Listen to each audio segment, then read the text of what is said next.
Assalomu alaykum aziz muxlis. Trampning Ukraina bo'yicha tinchlik rejasi qisqartirildi. Rossiya va Ukraina o'rtasidagi mojaroni tugatishga qaratilgan AQSh rejasi Jenevadagi muzokaralarda qayta ko'rib chiqildi. Hujjat 28 banddan 19 bandga kamaytirildi. Ma'lum qilinishicha, bu qisqarish Kiyev va Yevropa Ittifoqi vakillari hujjatdagi ayrim talablarning qabul qilib bo'lmasligini bildirgandan keyin yuz bergan. Oldingi barcha ko'rib chiqqan 28 bandlik tinchlik rejasi endi mavjud emas. Bir qismi olib tashlandi, yana bir qismi o'zgartirildi, degan Ukraina prezidenti devoni maslahatchisi Aleksandr Bels. U Kiyevning barcha takliflari va e'tirozlari inobatga olinganini ta'kidlab o'tdi.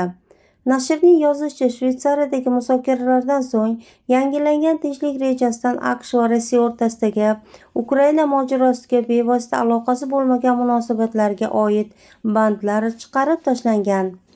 Nashrning ma'lumotlariga ko'ra, Kiyev NATOga a'zo bo'lish masalasi alyansning o'z protseduralari doirasida ko'rib chiqarilishi kerakligini talab qilgan.